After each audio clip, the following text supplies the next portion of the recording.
Okay, now that we've learned about the different advertising objectives and the techniques we can use when we craft our ads, let's talk about how we can evaluate them. Because it's not enough just to make an ad, throw it out there, spend a whole bunch of money, and leave it at that. We want to know if they were effective, if we should be doing this again, or if we should stop our ads because they're not performing well. Here's a quote by a guy named John Wanamaker, and he said, "Half the money I spend on advertising is wasted. The trouble is, I don't know which half." And this was way back before, I think he died in 1920. So this is way, way back. And yeah, there wasn't a lot of effective ways of evaluating how well ads were doing at the time.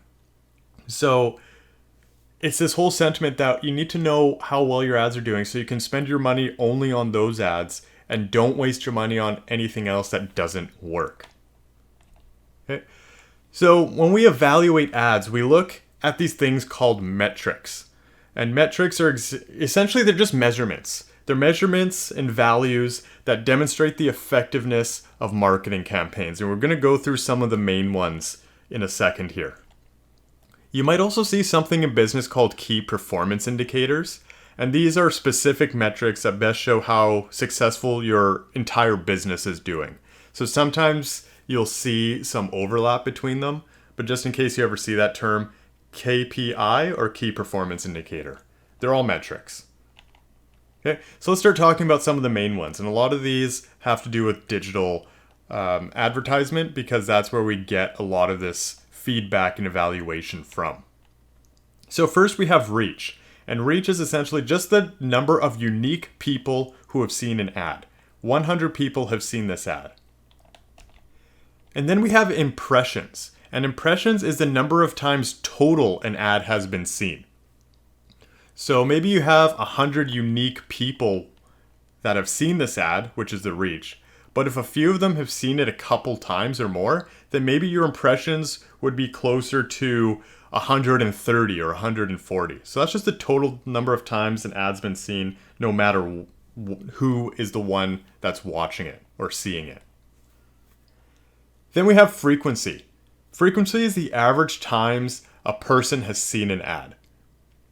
Usually we want to keep this down to maybe around 2, maybe 3, because if they've seen an ad more than 3 times, it gets annoying. It gets annoying very fast. And if they haven't clicked on that ad after 2 times, they're probably not going to click on it the 3rd time. Clicks, self-explanatory, the number of times your ad has been clicked on, whether that's the actual link or maybe if it's in a social media post, if they click the like button or something else around the ad, it'll still count as a click. They interacted with it. Sometimes you'll actually see the word interactions. Then we have actions, and that's the number of times a wanted action was performed.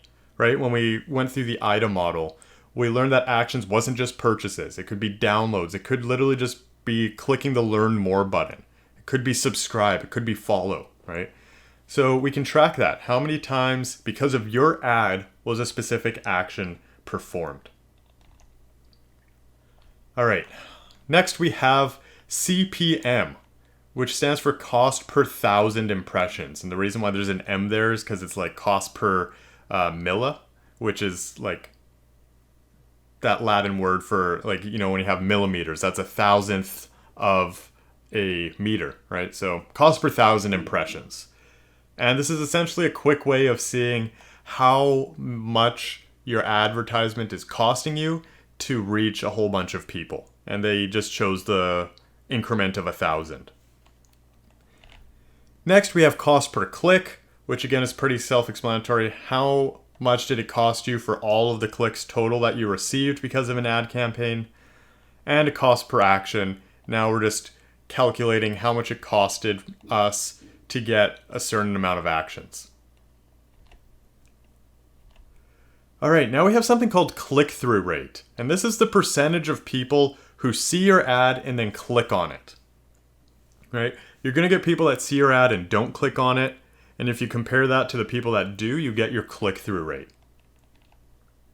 Then you get something called a bounce rate. And this is the percentage of people, after they click your ad and they visit your landing page, where you click your ad, you go there, how many people leave without doing anything else.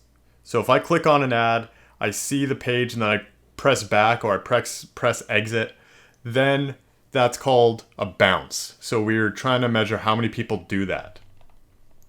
Because if a lot of people are bouncing right off your page, there's nothing there that's holding their attention. So we have to do something about that. Then we have our return on ad spend, which is essentially the money made or the money we lost from an ad campaign. You can almost think of it as profit of that specific ad. And lastly is something called lifetime value, which we've talked about before, and essentially how much money a customer is worth. How much money that they're going to spend on our business in the course of their, and I put in quotes here, lifetime. Because we don't exactly know, right? It's an estimate. So we take the average transaction of a customer, we multiply that by the annual purchase frequency, how many times they purchase in a year, and then multiply it again by the expected years of their relationship with us. Maybe it'll be 5 years, maybe it's 10 years, maybe it's 1 year, right? It's just an estimate to try and rank how well, like who's our top customers, and we can send them specific ads because they're kind of like our top fans, or maybe they're not.